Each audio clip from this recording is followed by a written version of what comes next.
the most commonly asked questions I get is what is possible for me to achieve? These are things that people ask me all the time, and I reverse it back to them and say, what do you think is possible for you to achieve? And really, it's an underlying confidence that we need to have in order for us to believe that we can achieve something, to understand that really anything is possible with the right mindset and the right amount of confidence. And how many times have you felt that yourself? So today, I would like to introduce my next guest, Laura Di Franco, who's here to show us all a little bit of what's possible for us to achieve with the right mindset, the right amount of confidence, and self belief. Laura, welcome to the show today. Thank you. I'm grateful to be here. What a great topic. I know, it's exciting. I'm already jazzed. Tell us a little bit about yourself because you came from physical therapy, this holistic, very much nurturing, health related background, and then made a transition. And there's a lot of folks out there making transitions too, but the confidence they don't quite have to do that because they're not really sure what's possible for them to achieve. So I would love to hear a little bit about your background and how you got to the position you're in today. Yeah, thank you. So, the first 30-year career was as a holistic physical therapist. I went right into helping people right out of high school, into college, knew my degree, did the thing right away. And in 2016, I opened up company number 2, which is the current Brave Healer Productions, because I had been building a business and writing and doing a bunch of things. And I knew I could help my healer friends who wanted to do those things. So Brave Healer Productions was born, but I had the 2 businesses. And I was one of those people who was saying to my friends, I'm transitioning. And that lasted 5 years because I was too afraid to give up the bread and butter business and jump, right? And I did them both. And that was a lot. And then COVID came around and shut down my physical therapy practice. And I thought, oh, and I had a little panic for about a week. And then I said, okay, universe, thank you for doing that for me. Cause I didn't have, I don't know if it was the confidence or maybe the trust, the surrender. I was too afraid to make the leap. You know, COVID did it for me. I made the decision not to reopen my PT practice. And now we are, several years into this beautiful award-winning publishing company. And brag a little bit about yourself, please. How many, I mean, please brag about yourself. How many books have you gotten to the bestseller status? Because I would love to know. I have done a lot of personal writing. I have 13 books of my own. And as a company, we just celebrated this past week Amazon best-selling title number 81. That's been pretty cool. You know what's even cooler? A community of expert healer authors of 2,000 or more now. And these people, if you're watching, thank you for being in my community and for being part of this and for grabbing my hand and saying, yeah, we can do this together. I love them so much, this Brave Healer community. So I appreciate you letting me have a moment to shout them out. Absolutely. So it's all about mindset.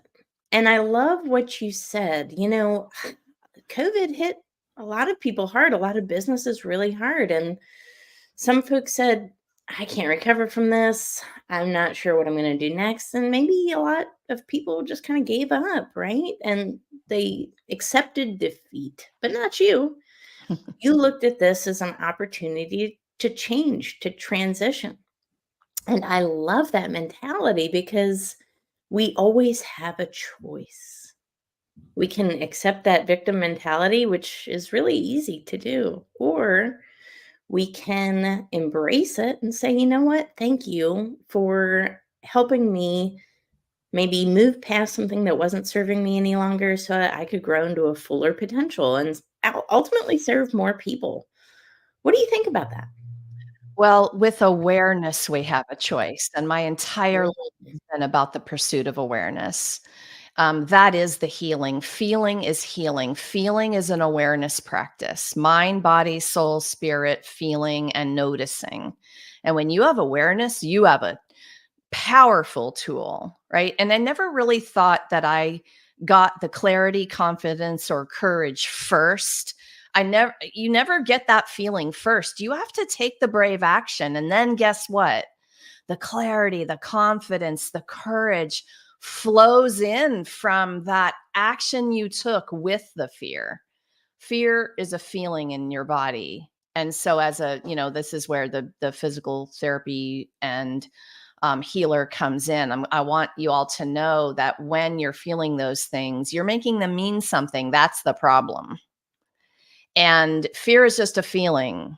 So, don't let it steal your show. Like you have to recognize it and then you have to make the decisions and take the actions with that feeling. Some days it feels impossible, right? So, those are some of the things I think about that and how I've developed what I call my ninja moves of mindset. I love that ninja moves. That's pretty exciting. I automatically have a picture in my head. Um, and it's really that awareness like you're talking about. And, you know, we're human beings. We're gonna face times of fear and uncertainty and unpredictability. It's about acknowledging it and knowing that, hey, this is a fear, this is an emotion. It doesn't mean it's reality, right? And to be able to move past that is not easy. In my career, I think of a lot of people that I know just in podcasting that, like, I think the statistic is 1,800,000 podcasts quit before they even get started. Oh, wow. It's a big one. That's a big one. Yeah. 90% quit after 3 episodes. Well, right? We're fearful. We think, where's my next guest coming from? What if this fails? What if, what if, what if, what if? And all these what ifs keep us exactly where we are, don't they? Yeah, for sure they do. That's a It's scary place to be, right where you are and not grow. I would rather grow than be stuck, right? Well, I'm like you. Yes, I agree. I think some people like the comfort zone, but nothing good happens in the comfort zone. Nothing good and big. Those dreams, they sit outside of that comfort zone a little bit, right? They do. Yeah. And I think about authors as well, because I'm an author and, you know, it happens. It's inevitable. You're writing your book.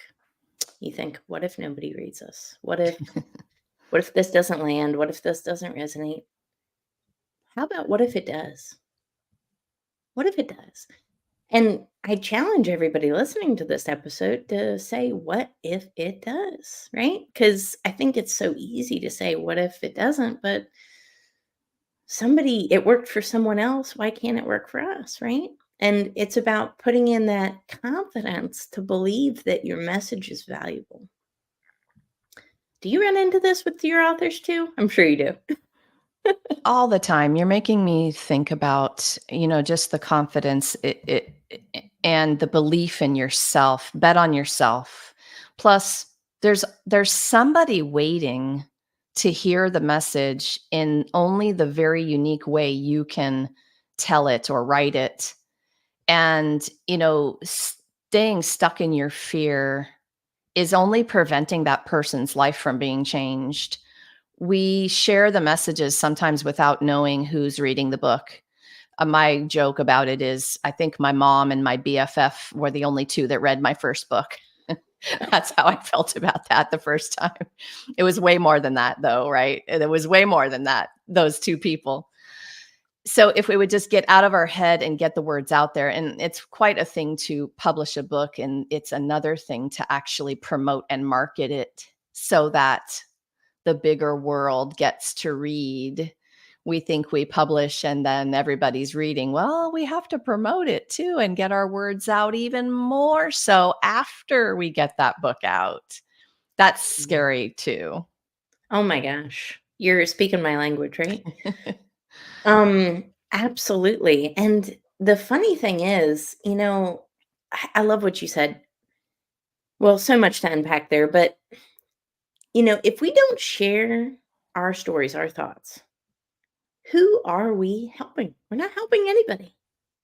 And this actually was a realization that dawned on me not that long ago, Laura. I was delivering my very first keynote speech of all time. This was before I became an author. And it was a speech about LinkedIn and strategy and personal branding, right? And at the end of my speech, I said, you know what? I want to share a piece of my story with you guys today and tell you why I'm here because nobody knew who I was. And I said, I'm here today because I built a personal brand on LinkedIn that people know, like, and trust. I'm here today because I posted, consistently. Someone noticed my work and invited me to be on the stage today. But I'm also here, and it was a mic drop moment. You could hear a pin drop in the audience because I believed in myself and I did not succumb to major depressive disorder. And instead, I overcame and wanted to become someone else. I wanted to become the person I was always meant to be. And when I said that, I automatically felt the entire audience was with me. And I never talked about my past of depression and having suicidal thoughts. I was afraid to. Certainly never talked about it on LinkedIn. Once I said it from that stage, it didn't matter what my speech was about. So many people ran up to me afterwards and hugged me and said, I've had those same thoughts. And look at you, you overcame and now you're on stage.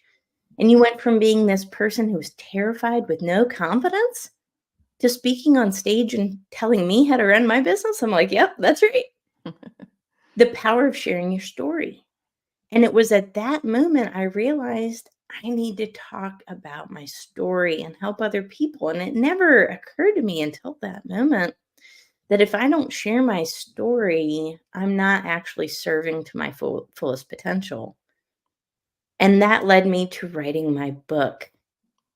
That led me to telling the story about how I overcame a severe lack of confidence my whole life. And that story came to me developing a 5-step method, to developing a book, to keynotes, to all sorts of opportunities. So I really encourage everybody who's listening to this, your story matters, it counts, it's important. Nobody else in the world has it. And if you can change a life with your story, you should share it. But if you can save one, you have a moral obligation to share it. Because if you can save a life with one story, even just one life, oh, you have a book in you. Maybe a little bit more than a book, right? Don't you think, Laura? Oh, yeah. Everyone has a book. Everyone has multiple books. Yeah. Yeah, it's important. Um, I'll even say about storytelling that it's the difference between whether someone will be hired or not. Because I could line up 10 business coaches, but it's the one who was brave enough to share their personal story with me that resonated, that I nod my head to, that I will hire because they were vulnerable. They were ready to share. They were courageous enough to share. All the rest of those people sound the same in their marketing to me, but it's the personal story that makes you stand apart and resonate with perfect ideal clients for lots of reasons. And we're also afraid to get personal like that, but the more personal, the more universal. You have to think about that. And then when someone hears your beautiful example, it's like, oh my gosh, yeah, she's my gal. I want to talk to her more about this thing she does because I already resonate with her as a person and her courage and confidence and all the things we're talking about today. Oh my gosh. So true. And it's that personalization, that authenticity, that vulnerability, and it's not easy. I'm not gonna say like, "Hey, this is the easiest thing you'll ever do." It requires some courage, maybe a lot of courage, and I'll admit, I didn't wanna do it. Like a lot of people, I thought, "I wanna have this perfect polished image," and you know what? It got me nowhere, absolutely nowhere. It wasn't until I really started sharing my authentic story and opening up and telling people, "Hey, I grew up I'm the youngest of 5 kids with I was raised by a single mother in poverty." Do you know how many people that resonates with? So many. Even if you didn't grow up with that exact background, now you look at me and say, "Thank God she's a real person. She went through something hard and she overcame adversity, hardships in life." So it got me more courage and more bravery, and all of a sudden now I share all different types of parts of my story, and I have it in my speaking materials as well. And one tip that I always give to professional speakers, in your marketing collateral, is that a lot of us have these super polished bios and they look great, right? I've been in Forbes, I've been in these places. That doesn't get you booked. Hint, hint. What gets you booked is your story. So I have my super professional bio in there, right? Because it's kind of obligatory. But I also have my super unpolished story in there. What gets me booked on stage is not the polished bio, it's the story. Because meeting planners and event organizers look at that and say, you are the solution because you're the real person. And kind of like what you said, Laura, they remember you, don't they? Oh, yeah, Wow. definitely. That's so powerful. So, there's a lot of authors who are listening to this right now. Maybe a lot of entrepreneurs and people they're looking for what's possible for them. Maybe they feel stuck. What would be a good piece of advice that you would have for somebody to just kind of get started and share their story with the world? Well, along with what else is possible, I love that question. I ask myself that question multiple times a day. I also say, what if it could be easy? Ooh, And anytime I hear out of my own mouth, this is going to be hard or this is hard, I pause myself. And that's the ninja move, that awareness right there. You catch yourself. What if this could be easy? What if writing a book could be easy?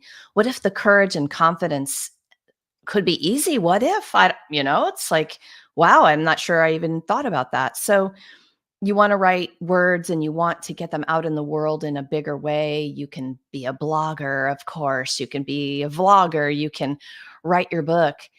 But a lot of the time, the writing for me was first prioritized as a healing process. So I had to get out of my head that anyone was going to read it first. I needed to just move the words out of my heart and onto the page. And then I could look at that, and writing is an awareness process. So you can look down at your notebook or your computer and you could say, whoa, do I think that? Look at that. Look at, here I am out on paper, right? That's an awareness process. You're making space. So that tip is just write, no rules, get it out, move the message out of you, move the stories, move the tips and the lessons you want to teach people, move it all out. There's editors to make it perfect. We got you in the perfect department because we'll publish in a way that really makes your writing come alive. But people get so paralyzed and so stuck in I don't know if I'm good enough. Well, I think, that fear of not good enough is boring, honestly, because you could be saving a life. So how about this isn't about you anymore? It's about that life you might save. So let's be brave and let's move it out and then get some help with the rest, right? absolutely. I tell this to people all the time because which I'll start referring them to you because people come to me asking how to share their story, right? And it's a beautiful thing, and I appreciate it. You're right. It's cathartic. What's interesting is I never considered myself a writer. And when I started writing my book, How to Grasp Confidence, the first weekend I started, I pulled out my laptop, I sat on the couch, and I told my husband I just need to get something out of my head. At the time, I kind of thought, it could be just for me. It could be a newsletter, a blog. I didn't know. 11,000 words later in one weekend. And I realized, oh gosh, this is not a blog. This is a book. And it was super, super cathartic. And there were times when I was writing my book, tears were just streaming down my eyes because it's a very personal story. And I thought, are people going to judge? All these things. And then I reframed it just like you said and said, no, it's not about that. It's about who I can help.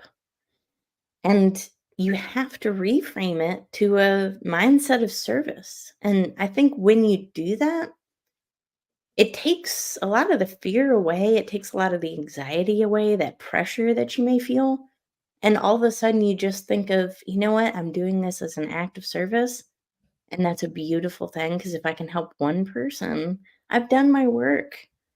And I think if we could all do that, regardless of what medium it is, if it's podcasting, speaking on stage, writing a book, a blog, whatever, maybe it's just content you're posting, right? And maybe start there, but start because nothing happens if we don't take action, does it? People are so worried about their content being not exciting enough, or get this, not bad enough of a tragedy. I'm like, Oh, oh my gosh, gosh. does everything have to be that? Like, could you also share your most blissful moment or the one that brought you the most joy or whatever, right? So there's no rules here. I write to feng shui my soul first. Yes. I write there to clear out a space because then I'm a channel for what needs to move through for other people to read. So do it for yourself as a process of shifting the energy and moving the words. And then the content, the planned stuff, the strategized stuff, the business stuff, that'll start to move through in a whole different authentic way, more authentic than before. You'll be Yeah. connected with that place that's bigger than you. And the perfect right messages will start to move through. That's scary because it feels vulnerable. And then when you go to those personal stories, right? And yeah, I'm going to ditto, just start. Give me a story on your social page today that helps me get to know you. I love frogs. So one of my little things was like, I love frogs, you guys. There's a frog in my driveway the other day, and I just scooped him up and talked to him for a couple of minutes. I just love frogs. I'm not afraid of them, whatever. And just the comments about that, like, oh, I love frogs too, Laura. And it's just a kind of a funny, stupid little moment about frogs. But that's the thing, is like, why does it always have to be this exact thing about your business? Why can't you just let people get to know you? Exactly, Yeah. right? And that's the power of building a personal brand. When you're authentic, when you show up as yourself and, it's sharing who you are and everything in between, but you don't have to overshare. It's something simple like I like frogs, I like dogs, I like cats, whatever. Do that enough and guess what will happen? You'll start to find your tribe. And this is what's so important. I actually had a former client tell me this one time. She said, "Do you know why I connected with you?" I said, "No, I don't." And she said, "Well, it was like I was in a dark stadium. I couldn't see anything. I couldn't see anything around me or anything like that, but it was a big space. And then all of a sudden, there was a little flicker of light. And it was like somebody had um, a lighter on, right? And you could see the tiny little flash of light in this big empty room. She said, I just started going toward the light. And she said, that light was you. Wow, that's pretty powerful because it showed me you don't have to be this big, gigantic voice at first. You can be a small flicker of opportunity, hope, light to somebody else, and then they'll find you. And then all of a sudden, like attracts like, and they'll start coming to you even more. And then these people, guess what? They're your biggest supporters and advocates. They'll buy your books, they'll do business with you, and you as well with them. And then you find yourself surrounded by people that, again, genuinely love and support you and your work. It but it doesn't happen if you don't share your story. You can't create a source of light with nothing. You have to share, you have to talk about it, right, Laura? Sometimes they're watching and they haven't commented yet. You don't know they're there, but I will for sure tell you they are reading and they're watching. And I had a moment in 2016. It was the beginning of this business. I was looking at Facebook and up pops a business messenger message from a total stranger. She said, "Oh, I read that blog you wrote." I had written on Mind Body Green, a big blog site at the time. "I read that blog. I loved it. I was wondering if you had anything else for me to read. I've been struggling a little bit with depression." And I thought, whoa, of course. I was so honored that she reached out to a stranger, to ask me. So I dropped some links for her. Of course, I had written hundreds and hundreds of blogs about self care, right? So I just like, yeah, give me a minute. And I put some links in there. But I actually went away and wrote and dedicated a blog to her anonymously, asked my community to step up in the comments with love and support. I learned that she was a mom of 5 and was struggling with depression. So my beautiful community stepped up and they put the love and the support in the comments. And then I got to take that link and put it back in Messenger for her. And she, I think, felt connection for the first time. You talk about that light. What I didn't know then, and I learned much later after we became friends, was that she had been planning the suicide note she was going to write to her husband and 5 kids. And you guys, I swear, if that's the only thing I ever do with my writing, it's enough. I'm done. I'm good. The one person. And so the sharing, if you move beyond that fear and understand people are reading, they're paying attention, and your message matters more than you could even know sometimes in the beginning. How lucky am I that she reached out and I get to tell that story? Like, not everybody does that, right? Yes, So this is another just example of why you need to start and get it out there, and be afraid. Go ahead. It's okay. Be confident and afraid, that's right. Yeah. Yes. Oh my gosh. I had a very similar thing happen to me. Um, I had been posting, this would have been last year, early last year, about it, like I said, my past depressive and anxiety episodes and my near suicide attempt. And someone reached out to me. I had never met her. We weren't even connected on LinkedIn. I think she was a second degree connection. And she said, I've been contemplating ending my life. Total stranger reached out to me, but she knew I was a genuine person who cared. And it was interesting. So before she reached out to me, I posted, I was my husband and I were grocery shopping, and I told him, and he must get tired of this, but I was on my phone and he said, "Hey, I need your help with something. I need, what are we making this week?" I said, "I just need to post something. I just need to post this and get this out of my head, right?" And it was about suicide prevention and how we need to reach out to people that are happy too.